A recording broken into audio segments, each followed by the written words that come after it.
Vamos abrir as nossas Bíblias no livro de Provérbios, capítulo de número 28. Provérbios, capítulo de número 28, onde nós leremos os versículos de números 13 e 14. Provérbios 28, versos de números 13 e 14. Diz assim a palavra de Deus: o que encobre as suas transgressões nunca prosperará, mas o que as confessa e deixa alcançará misericórdia. Bem-aventurado o homem que continuamente teme, mas o que endurece o seu coração cairá no mal. Podeis assentar. Há uma ligação profunda, irmãos, entre estes dois versículos. É mencionado aquele que encobre as suas transgressões, aquele que as nega, as oculta, aquele que não as admite. Este que encobre as transgressões, é dito que ele nunca prosperará. Obviamente não está a se tratar de prosperidade em âmbito meramente econômico, mas se está a falar que a sua vida como um todo, e não somente espiritual, psicológica, porque o pecado envelhece, porque o pecado tira a disposição, porque a culpa corrói o homem por dentro, e mesmo que ele tenha até bens materiais, ele não consegue encontrar o desfrute destas coisas, porque ele está corroído por dentro. O que encobre as suas transgressões nunca prosperará. Este equivale no versículo 14 ao que endurece o seu coração. Aquele que o coração está agitado, sob efeito da culpa. Há momentos que ele quer confessar o seu pecado, ele quer colocar diante de Deus a sua vida, mas aí ele dialoga com o seu próprio coração para aquietar-se na culpa, para não o movimentar em direção à confissão. Ele endurece, embota, insensibiliza o seu próprio coração ao encobrir as suas transgressões. O que endurece o seu coração cairá no mal. Mas aí vem a segunda pessoa, versículo 13, o segundo tipo de pessoa. Mas o que as confessa e deixa alcançará misericórdia. O que vai confessar não vai encontrar punição, ele vai encontrar graça, ele vai encontrar misericórdia, ele vai encontrar restituição, restauração, renovação espiritual, libertação de uma opressão que lhe faz um fardo, de uma corrosão que lhe devora por dentro. Ele vai encontrar paz com Deus, alívio da graça.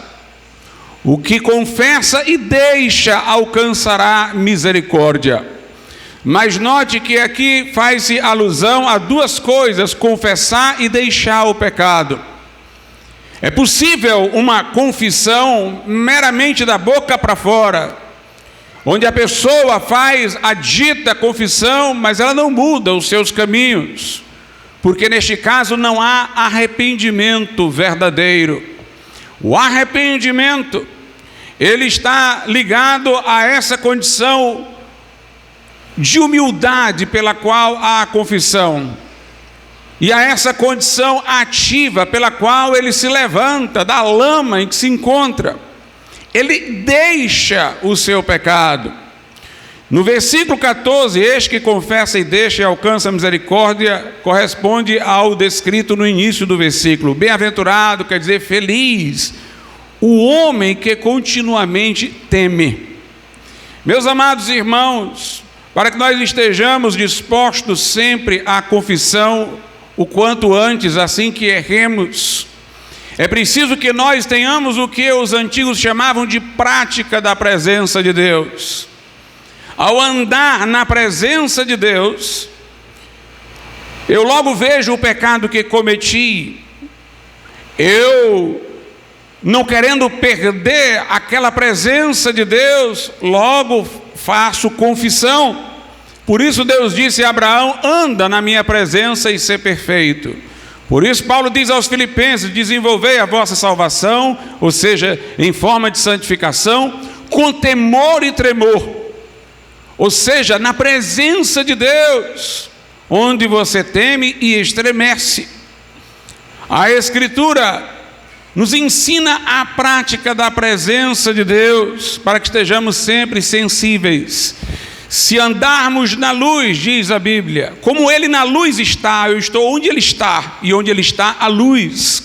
Nós temos comunhão uns com os outros, e o sangue de Jesus Cristo, seu Filho, nos purifica de todo o pecado. Quer dizer, logo ao pecar, eu o verei, eu me disporei na luz a confessar, e serei reestabelecido, e serei purificado na minha consciência. Mas quando o homem não pratica a presença de Deus, ou seja, não anda de forma prática na presença de Deus, ele admite teoricamente a onisciência de Deus, mas ele não anda sob o temor do Senhor. Então é quando ele peca, e em vez de lhe vir a motivação de confessar, vem a motivação de encobrir, de esconder, de endurecer o próprio coração. De certa maneira ele não anda na luz. Se é crente, eu não vou dizer que ele está totalmente em trevas, mas ele está em alguma penumbra que facilita ele a se manter escondido, a não buscar a confissão do seu pecado a Deus. Portanto, nós devemos ser destes que continuamente, não é ocasionalmente quando se vem à igreja, mas continuamente temem ao Senhor. Nós devemos estar como estes que não encobrem as suas transgressões para que não prosperem, mas que confessam e deixam o pecado para assim alcançarem misericórdia. Uma das coisas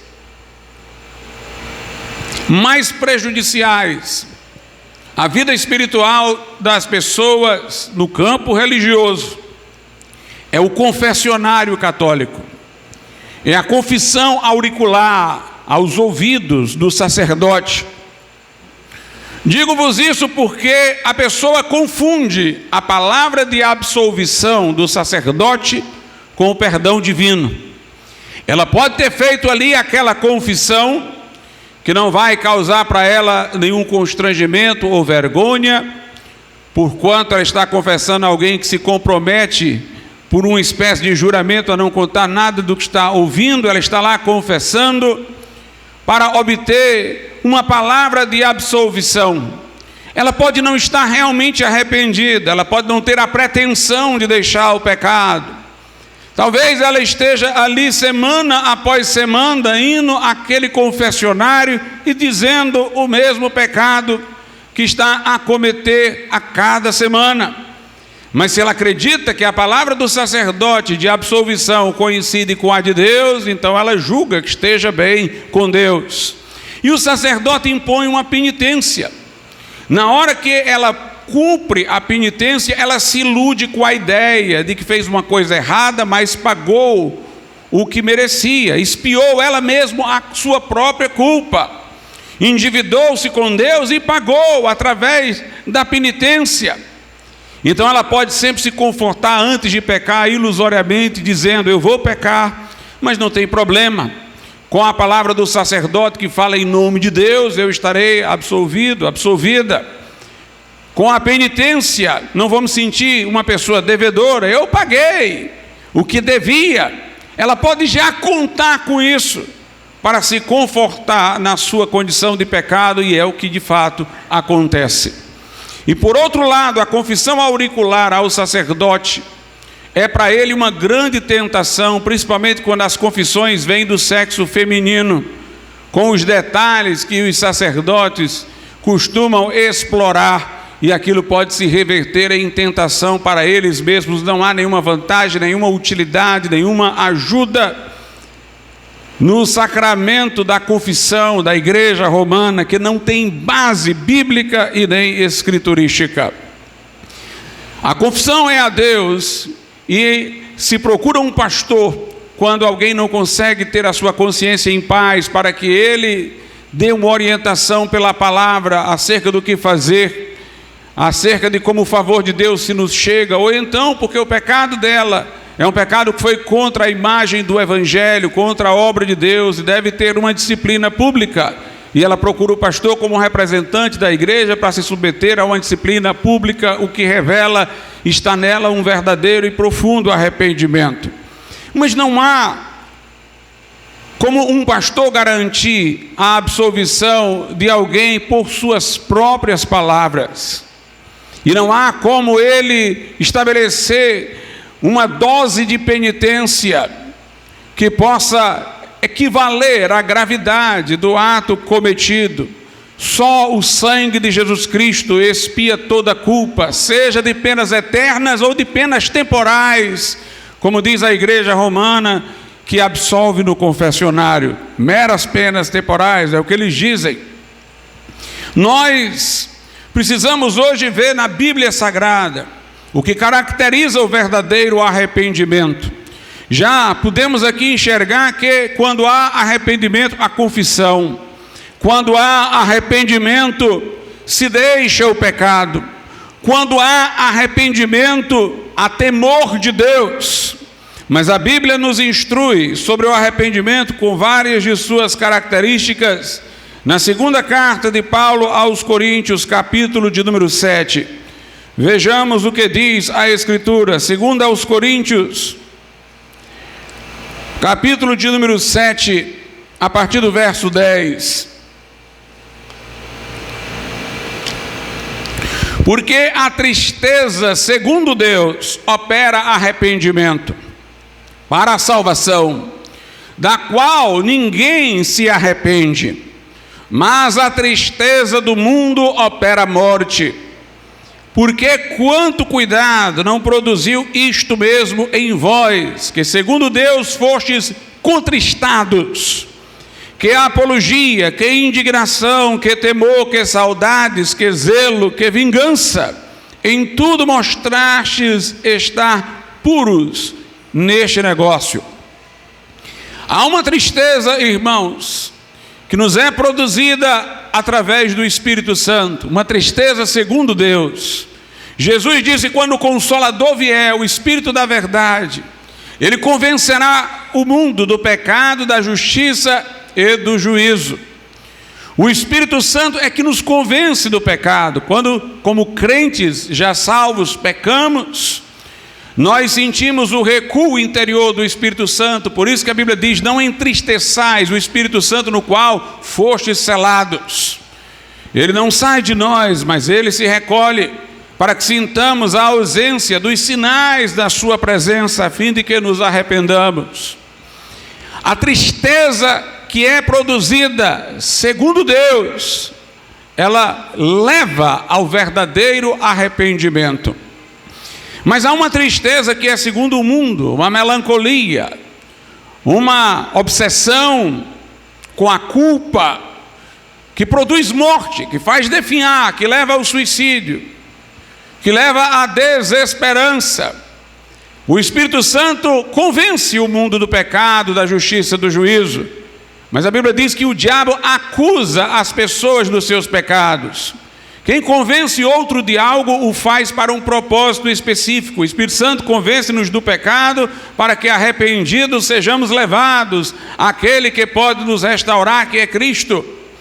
Mas o diabo, quando acusa, a acusação não é como convencimento, não é meio para um outro fim.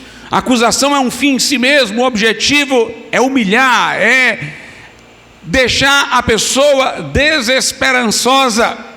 A tristeza, segundo o mundo, produz desespero e morte, mas a tristeza que é segundo Deus produz arrependimento.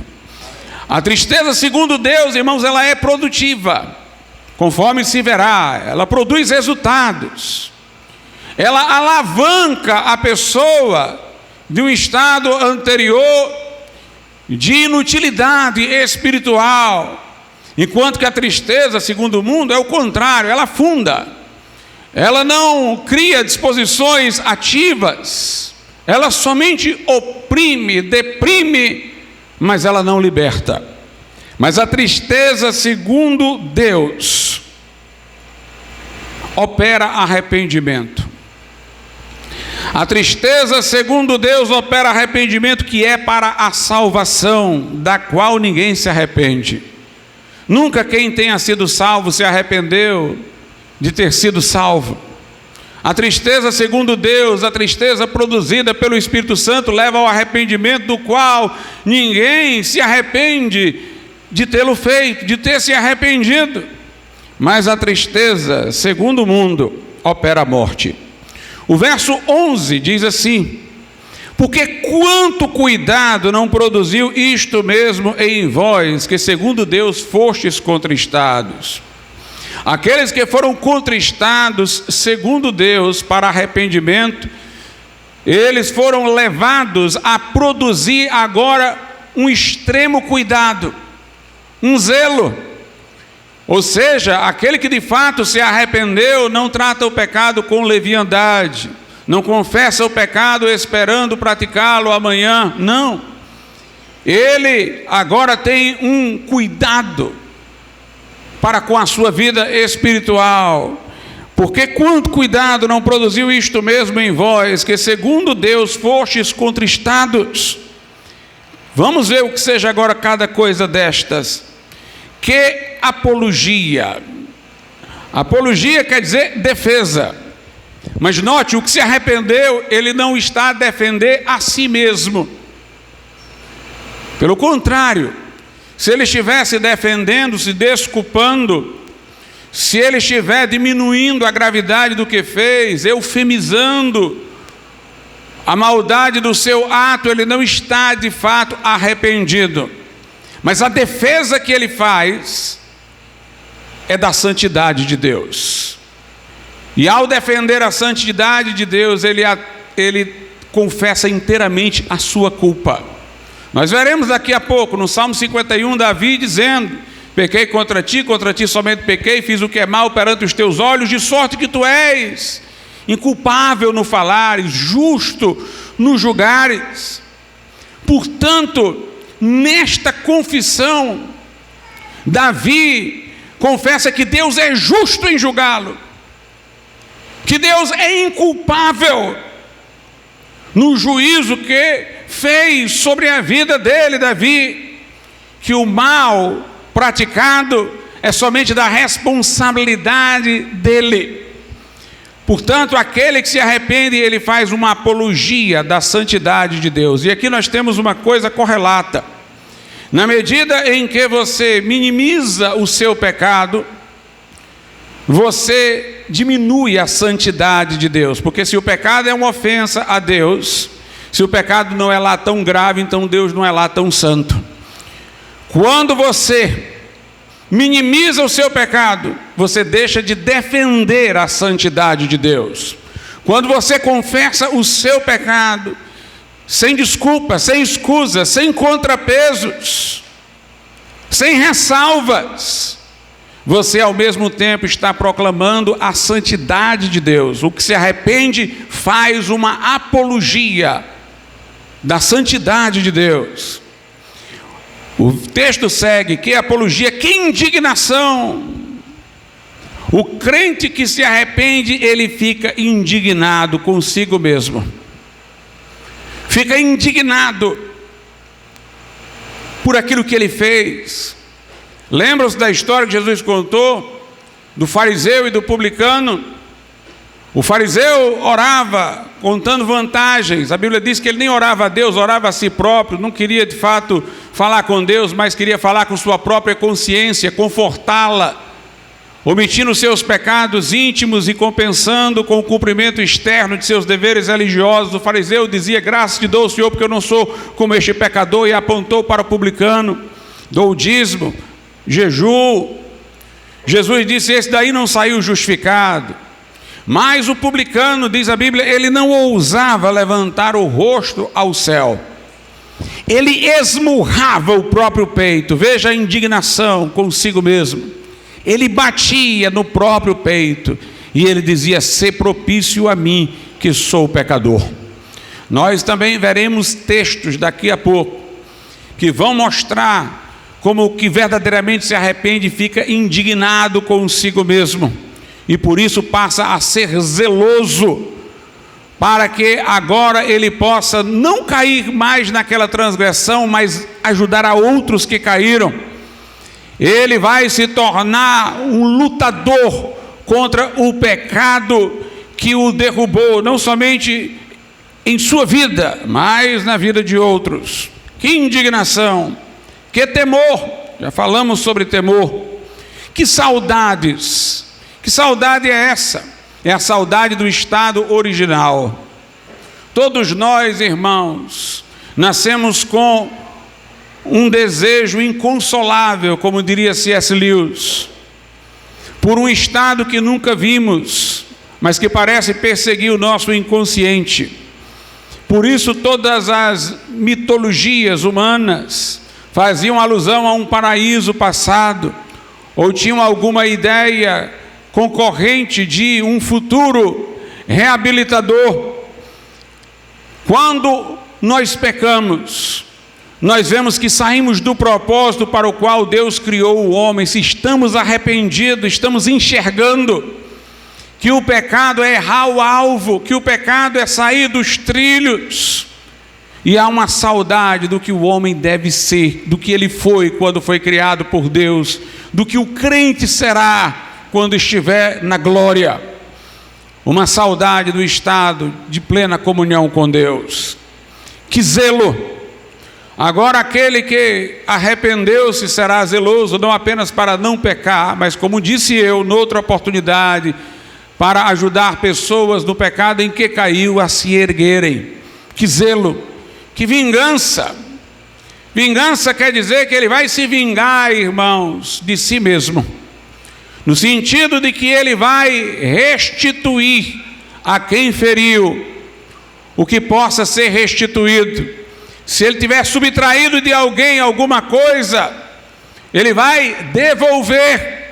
Se ele fez mal a alguém, ele vai agora encher esta pessoa de benefícios.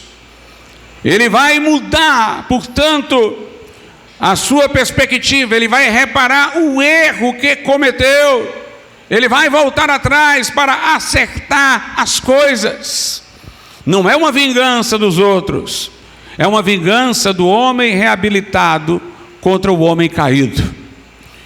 É aqui uma atitude onde se procurará fazer o devido reparo, a devida restauração daquilo que foi prejudicado.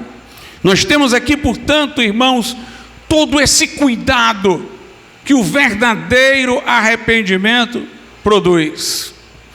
Para haver este verdadeiro arrependimento, primeiramente tem que haver uma resolução firme. Há muitas pessoas, crentes até, que não se arrependem porque eles se sentem mal com o pecado. Até num desejo assim, nas nuvens, ele deseja não mais praticar aquele pecado, mas ele não toma uma resolução definida.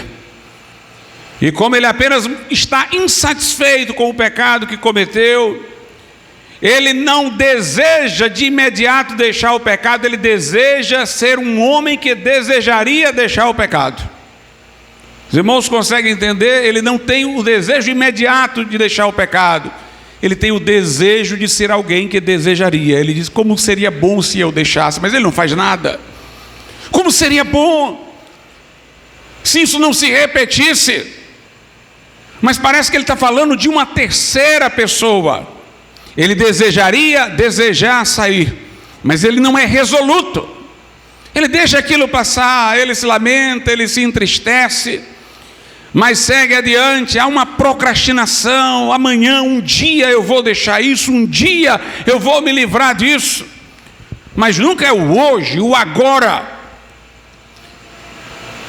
Ninguém faz arrependimento agendado, não existe. Vai ser amanhã, depois da manhã, um dia, você não vai se arrepender desse jeito. Não existe arrependimento agendado.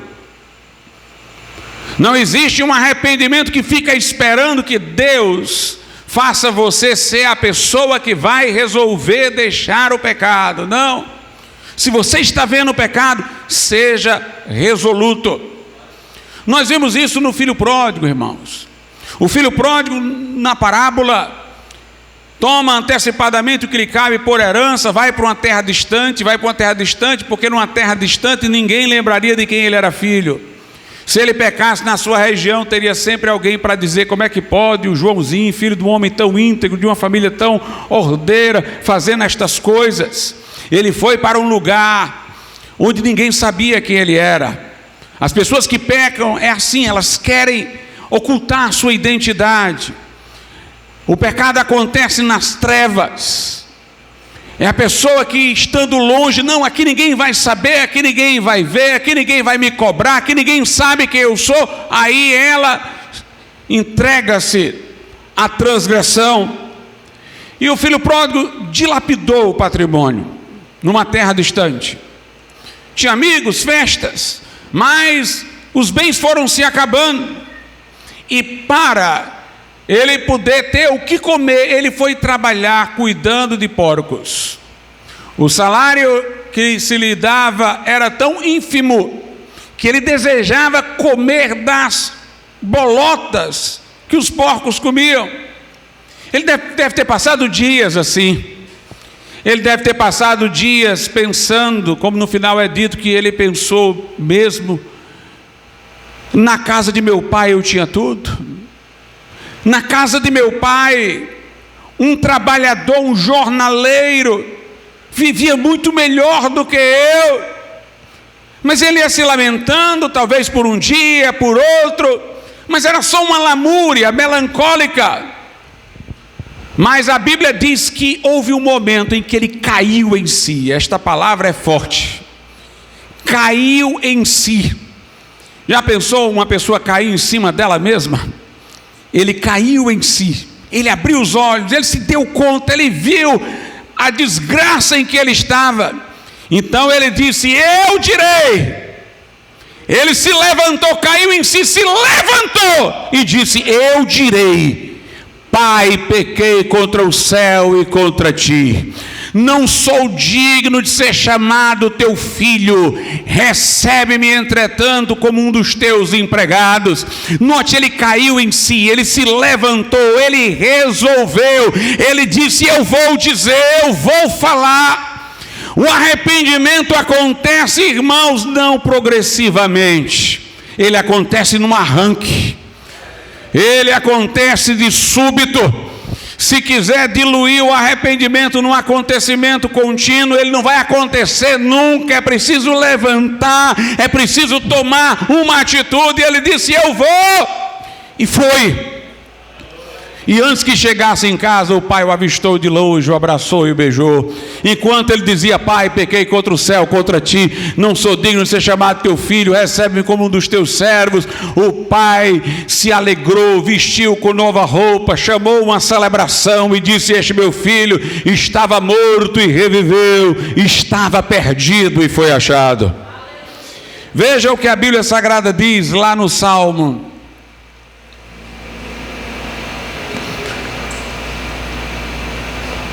de número 32, a partir do versículo de número 3. Veja o que diz Davi: quando eu guardei silêncio, 32, 3. Quando eu guardei silêncio, não confessei, envelheceram os meus ossos. É como eu disse, a culpa corrói por dentro.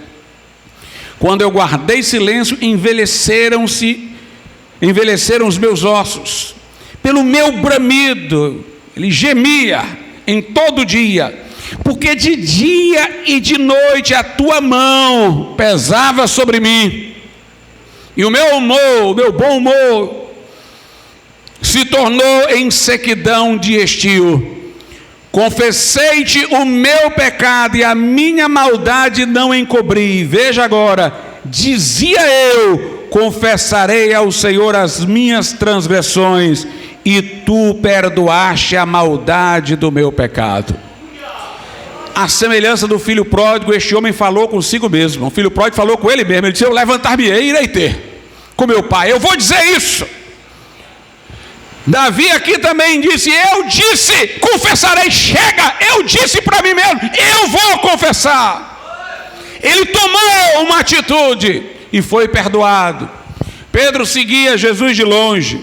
Quando Jesus ia sendo levado, ele o acompanhava. Jesus estava indo preso para as autoridades. Pedro o acompanhava de longe com o seu olhar, e ele naquela oportunidade foi 3 vezes interpelado se era um discípulo de Cristo, mas negou 3 vezes, conforme Jesus advertira que ele faria. E o galo cantou, como também Jesus disse que aconteceria. E um dos evangelhos diz que nessa hora Jesus virou-se e o olhar de Jesus encontrou-se com o de Pedro. E a Bíblia diz: Pedro caiu em si. Mesma coisa do filho pródigo, caiu em si. Ele viu o que havia feito, correu para um lugar, para um canto, e chorou amargamente, e fez confissão do seu pecado. Portanto, meus irmãos, é preciso ter esta resolução. É preciso confiar em Deus para perdoar o pecado. A Bíblia diz lá na primeira epístola de João: se confessarmos os nossos pecados, Ele é fiel e justo para nos perdoar os pecados e purificar de toda injustiça.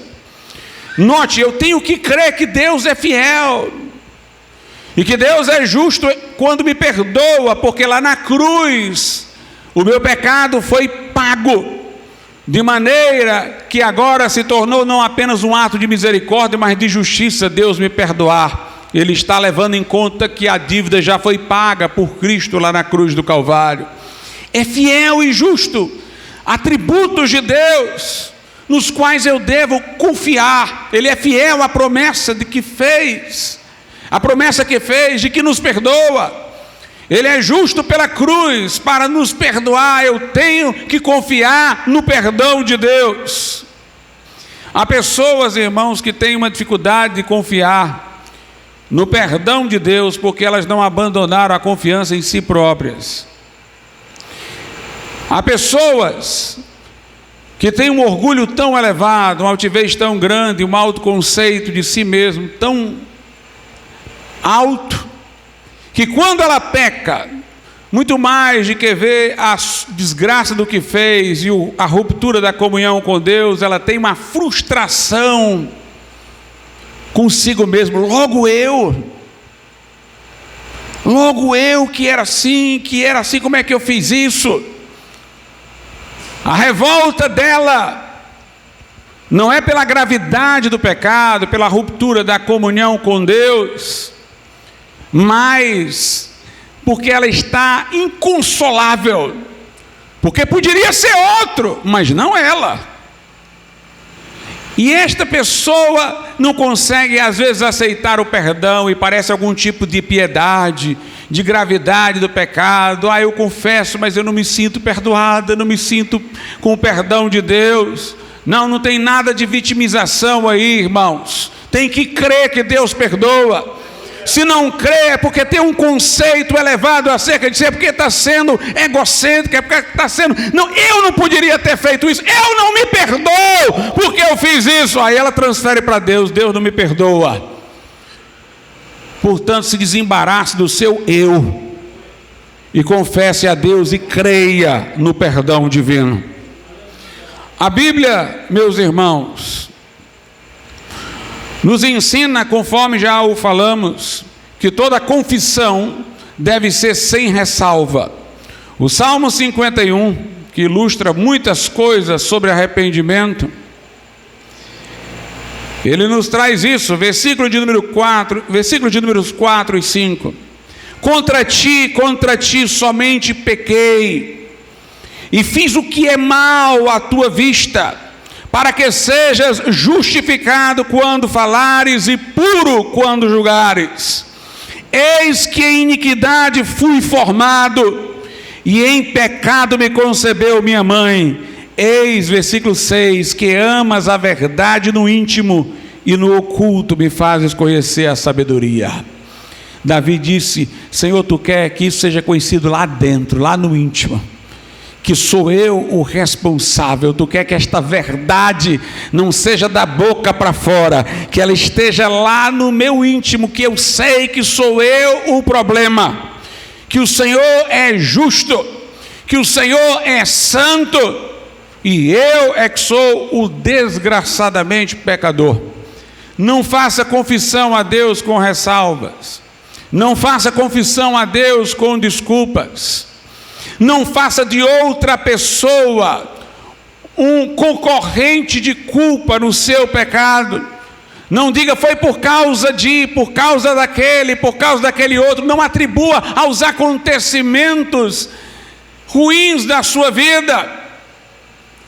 Não adianta você dizer: fizeram isso comigo antes, fizeram aquilo, porque o que fizeram com você lhe aconteceu, mas o que você vai fazer é você quem faz. Eu não quero saber do que lhe aconteceu, eu quero saber de quem você é, de como você reage a coisas ruins que possam lhe ter acontecido.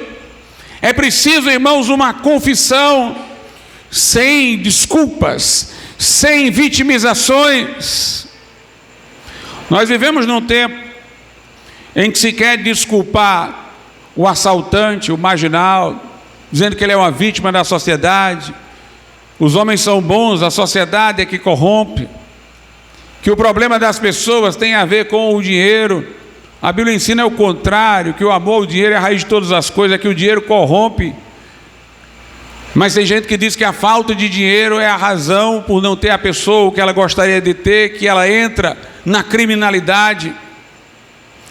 É uma sociedade, irmãos, que não reconhece a culpa como uma realidade objetiva, só como uma frustração a ser tratada por meio da negação de que há qualquer coisa culpável.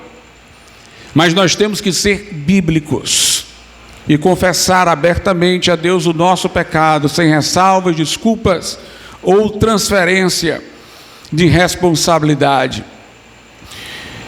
O verdadeiro arrependimento, ele brota do coração, não das emoções superficiais de momento, que logo passam, não da boca, que prontamente profere palavras que amanhã caem no esquecimento da memória.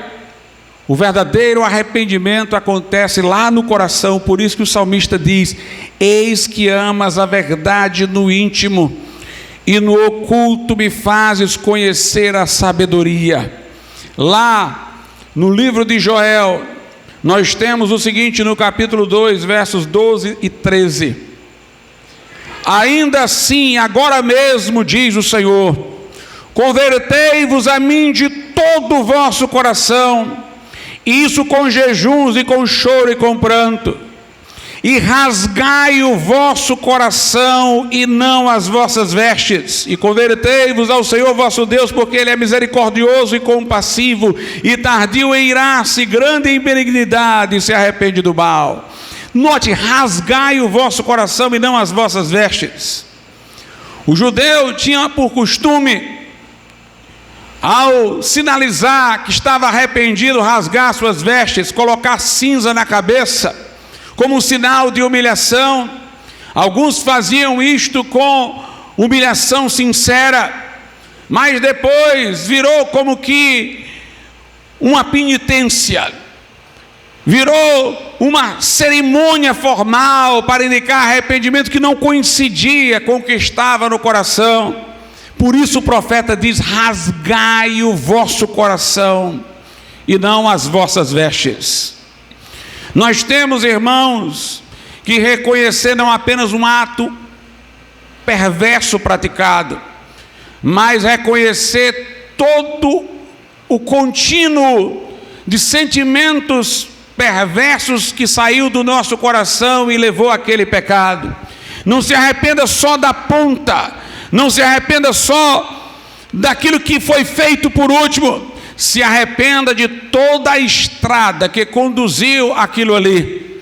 Pessoas se arrependem de atos, mas não do que desejaram, não da cobiça que tiveram, que conduziu ao ato, e assim elas o renovam para a sua própria destruição. O arrependimento, ele deve ser de cada fase daquilo que saiu do coração em direção ao ato pecaminoso. Rasgai o vosso coração, rasgai o vosso coração, diz a Bíblia em Joel, e não as vossas vestes. Lá em Reis, vamos ver o que a Bíblia Sagrada diz. Primeiro livro de Reis, capítulo de número 8, versículo 38. Toda oração, toda súplica que qualquer homem de todo o teu povo Israel fizer, conhecendo cada um, note a chaga do seu coração e estendendo as suas mãos para esta casa. Aqui nós temos, na consagração do templo de Salomão, ele dizendo que neste lugar pode ser o lugar onde Deus vai perdoar aquele que virá com oração e súplica, mas note, conhecendo a chaga do seu coração, conhecendo exatamente o mal que está lá no coração, de onde vem o pecado. João Batista, quando pregava o arrependimento, dizia: o machado está posto à raiz de toda árvore. É interessante, irmãos, porque ele dizia para as pessoas produzirem frutos, mas ele não dizia que o machado estava no galho de onde sai o fruto, estava lá na raiz da árvore. Ou seja, o juízo de Deus é na raiz. O fruto mau chega lá na ponta, porque tem alguma coisa errada na raiz. Rasgai o vosso coração, como diz o texto, cada um venha com oração e súplica, conhecendo a chaga do seu coração, fazendo o rastreio daquilo que saiu do coração e que por etapas desembocou naquele pecado cometido. É o que a Bíblia nos está ensinando a partir do coração. O verdadeiro arrependimento, portanto, será produtor de frutos. Por isso que nós vamos ver o que João Batista falava lá no Evangelho de Mateus. Evangelho de Mateus, capítulo de número 3, versículo 6 em diante. E eram por ele, por João Batista, batizados no Jordão, confessando os seus pecados. É interessante que estes que iam ser batizados por João Batista, como o seu batismo era de arrependimento, tinham que confessar os seus pecados. Não era confessar com quem ou detalhes, era confessar os pecados na generalidade, mas era uma forma de estarem prontos a se admitirem pecadores. E vendo ele muitos dos fariseus e dos saduceus que vinham ao seu batismo, dizia-lhes: raça de víboras, quem vos ensinou a fugir da ira futura? Produzi, pois, frutos dignos de arrependimento. Vocês estão arrependidos, produzam resultado que condiga com arrependimento. No verso 9, ele diz: e não presumais de vós mesmos, dizendo, temos por pai Abraão, porque eu vos digo que mesmo destas pedras Deus pode ressuscitar, ou Deus pode suscitar filhos a Abraão. Meus amados irmãos, ele está dizendo: não usem o fato de vocês serem descendentes daquele a quem Deus fez a promessa para se sentirem blindados. Não tente se justificar dizendo: eu sou batizado, eu sou da igreja, eu sou filho de crente. Não. Se arrependa e produza frutos dignos de arrependimento. O arrependimento produz zelo para que se produzam os frutos dignos de arrependimento. Vemos lá em Zaqueu que o arrependimento em sua vida produziu restituição. Lá no Evangelho de Lucas, capítulo de número 19, quando Jesus vai à casa de Zaqueu, o publicano, a partir do verso de número 7, diz assim: e vendo todos isto, os fariseus, os de fora, que estavam reclamando que Jesus estava na casa de um homem pecador, que era Zaqueu, e vendo todos isto, murmuravam, dizendo que entrara para ser hóspede de um homem pecador. E levantando-se Zaqueu, note a atitude, e levantando-se Zaqueu, disse ao Senhor: Senhor, eis que eu dou aos pobres metade dos meus bens, e se alguma coisa tenho defraudado alguém, o restituo quadruplicado. E disse-lhe Jesus: hoje veio salvação a esta casa, pois também este é filho de Abraão, porque o Filho do Homem veio buscar e salvar o que se havia perdido. Zaqueu tinha uma riqueza adquirida ilicitamente, explorando os outros. Ao manifestar arrependimento, ele diz: metade do que eu tenho dou aos pobres, e se eu tiver defraudado alguém, eu quero restituir 4 vezes mais. O arrependimento produz este zelo, este cuidado, esta vingança, no sentido que eu expliquei anteriormente. Lá em Atos, nós vemos o que os feiticeiros fizeram, como eles praticavam suas artes de feitiçaria publicamente, enganando muitas pessoas. Sentiram-se cobrados quando se arrependeram e creram no Evangelho, de fazerem uma proclamação pública de seu arrependimento para prestar contas com a sociedade que eles enganaram.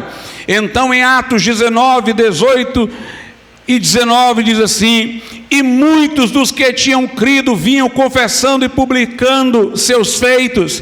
Também muitos que seguiam artes mágicas trouxeram seus livros e os queimaram na presença de todos. E feita a conta do seu preço, acharam que montava a 50.000 peças de prata. Meus irmãos, eu me lembro de gente que se convertia e pegava suas garrafas de bebida alcoólica, abria e ia tudo ralo abaixo. Não é para quem eu vou dar isso aqui, para quem eu vou vender, não. O que não era bom para ele, não era bom para ninguém, era derramar. Isso aqui não diz respeito mais a mim, isso não diz respeito mais a mim. Pessoas que se convertiam e quebravam imagens esculpidas, porque queriam romper com a idolatria.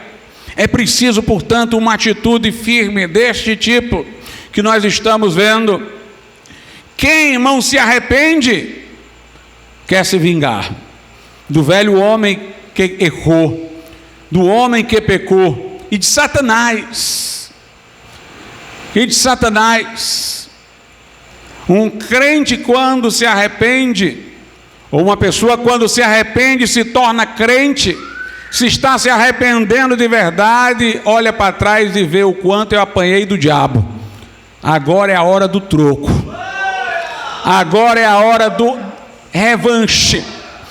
Por isso que Jesus não botou anjo para expulsar demônio, botou você, crente, para descontar. Em meu nome expulsarão os demônios, para descontar o que foi feito na sua vida. Veja o que diz lá no Salmo 51, Davi. No Salmo 51, Davi diz o seguinte: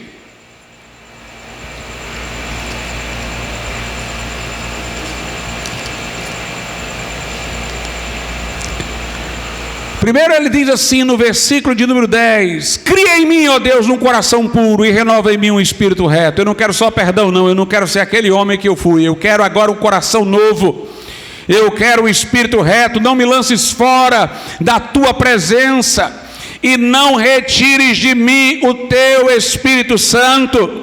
Torna a dar-me a alegria da tua salvação e sustém-me com um espírito voluntário, quer dizer, um espírito de prontidão, que tenha voluntariedade para te servir. Aí ele diz: então ensinarei aos transgressores os teus caminhos, e os pecadores a ti se converterão. Davi está dizendo: Senhor, me restabelece, me renova, que aí eu vou pregar, eu vou tirar outros do buraco em que eu caí. Me levanta que eu vou pregar. Pedro negou Jesus 3 vezes, achou que não era mais digno de ser apóstolo, voltou lá para a pesca, Jesus apareceu a ele: Pedro, tu me ama? Amo, Senhor, então apacenta as minhas ovelhas. Pedro, tu me ama? Amo, então apacenta as minhas ovelhas. Pedro, tu me ama? Apacenta as minhas ovelhas. Como quem diz: eu te chamei para ser um apóstolo, te chamei para ser um pastor, agora não é hora de ficar melancólico, agora é hora de descontar sobre Satanás, agora é a hora do revanche. Quem se arrepende de verdade nunca fica com raiva da igreja, mesmo que a igreja o reprove. Tem um bocado de gente aí que peca e fica com raiva dos irmãos, porque foi disciplinado, porque o irmão repreendeu ele. Não, irmãos, quem se arrepende, confessa, e diga uma coisa: se se arrependeu, ama a igreja. A Bíblia diz: sabemos que passamos da morte para a vida porque amamos os irmãos. E aqui no Salmo 51, Davi está confessando o pecado dele. Aí olha o que é que ele diz no versículo 18: faze bem a Sião, segundo a tua vontade, e edifica os muros de Jerusalém. Então te agradarás dos sacrifícios de justiça, dos holocaustos, das ofertas queimadas. Então se oferecerão novilhos sobre o teu altar. Quando Davi pecou, ele foi exposto publicamente a todo Israel.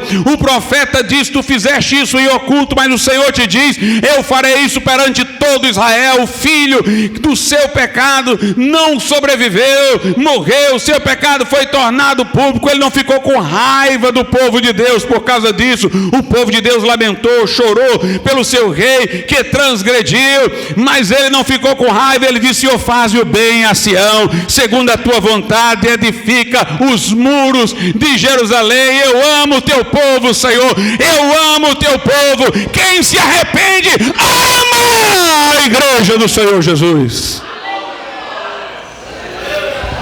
Aleluia. Meu irmão, levanta-te e vai para o revanche contra Satanás. Aleluia. E vai com tudo. Sabe por que Paulo foi o maior dos apóstolos? Porque ele perseguiu a igreja.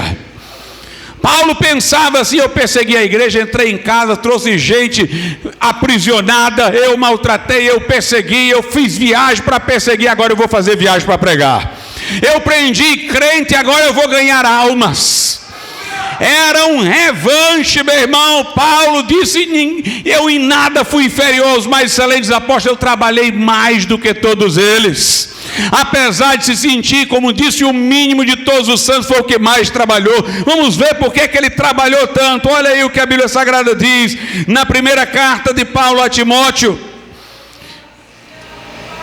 Aleluia. Na primeira carta a Timóteo, capítulo 1, a partir do verso 12: e dou graças ao que me tem confortado, a Cristo Jesus, Senhor nosso, porque me teve por fiel, pondo-me no ministério, a mim que dantes fui blasfemo e perseguidor e injurioso, mas alcancei misericórdia, porque eu fiz ignorantemente na incredulidade, e a graça de nosso Senhor superabundou com fé e amor que há em Jesus Cristo. Esta é uma palavra fiel e digna de toda aceitação, que Cristo veio ao mundo para salvar os pecadores, dos quais eu sou o principal, mas por isso alcancei misericórdia, para que em mim, que sou o principal, Jesus Cristo mostrasse toda a sua longanimidade, para exemplo dos que haviam de crer nele para a vida eterna. Davi disse: Senhor, me levanta e eu vou pregar. Me levanta, Senhor, e eu vou pregar a tua palavra. Paulo diz: eu fui blasfemo, fui injurioso, mas agora vai ser por meio de mim que a glória de Deus vai se manifestar. Sansão pecou contra Deus. Primeiro ele se afeiçoava a mulheres que não eram do povo de Deus, até que, casando com Dalila, compartilhou com ela aquilo que era entre ele e Deus.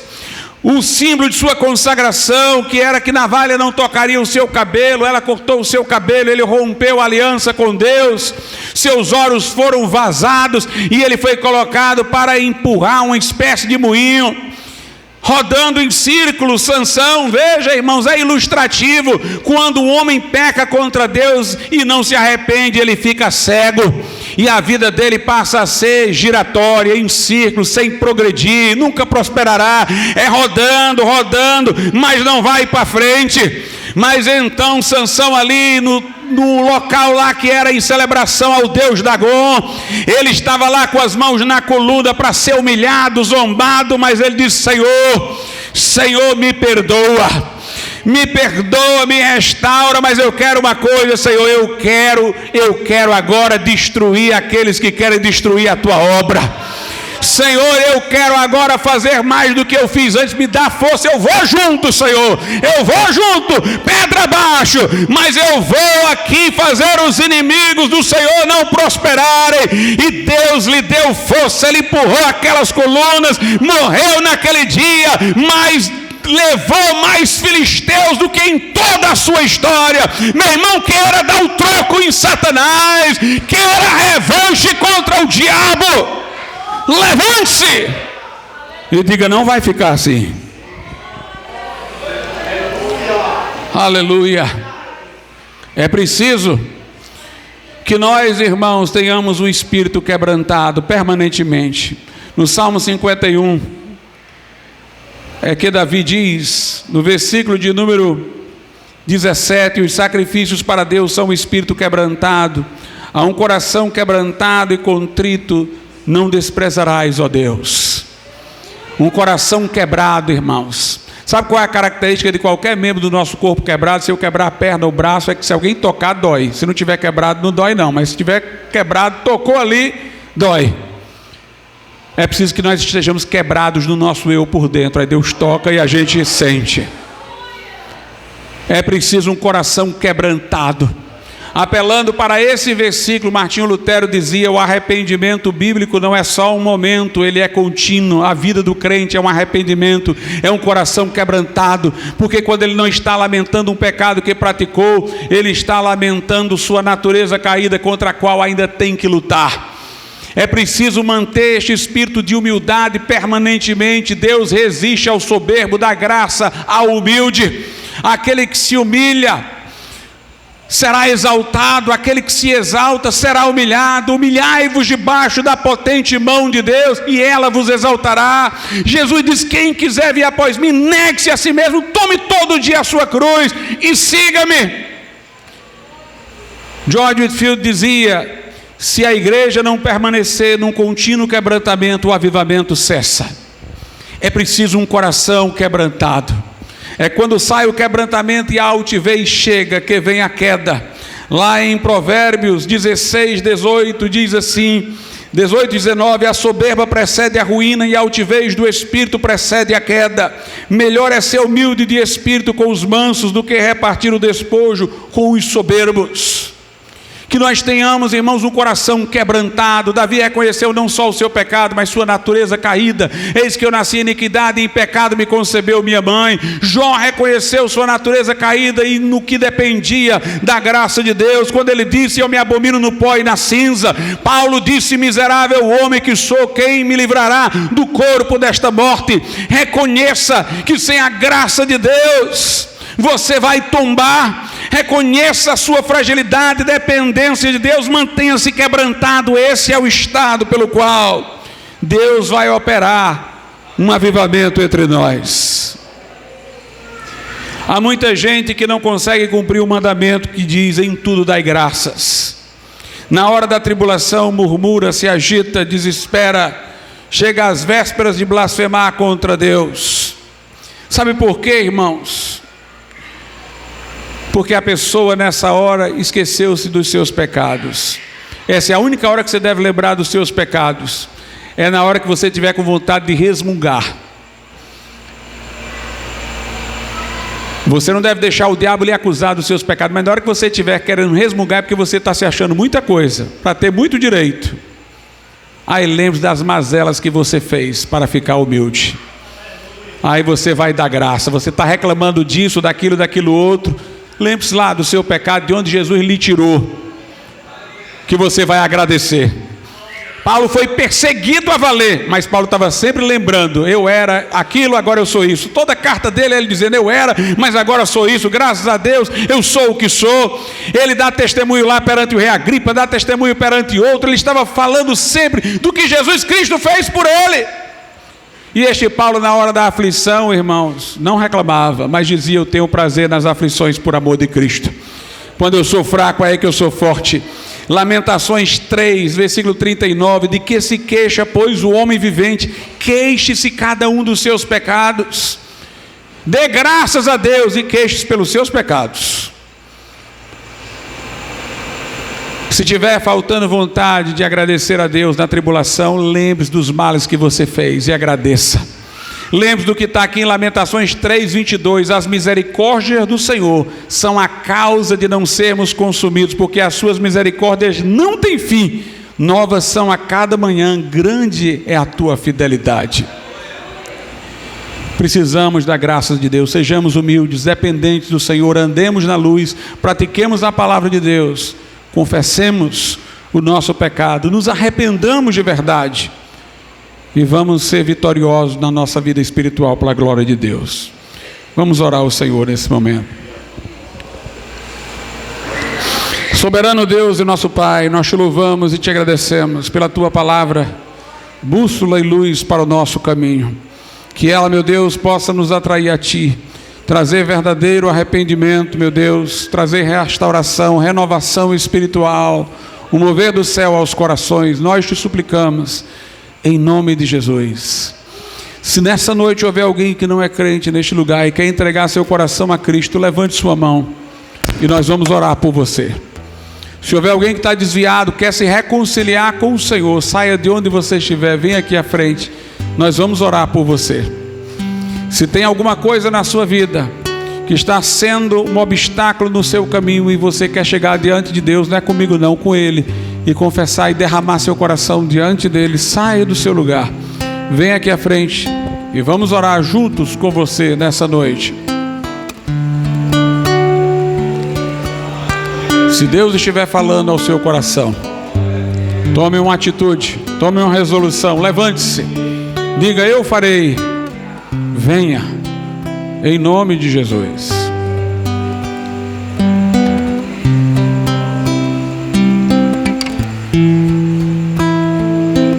Podeis assentar, irmãos.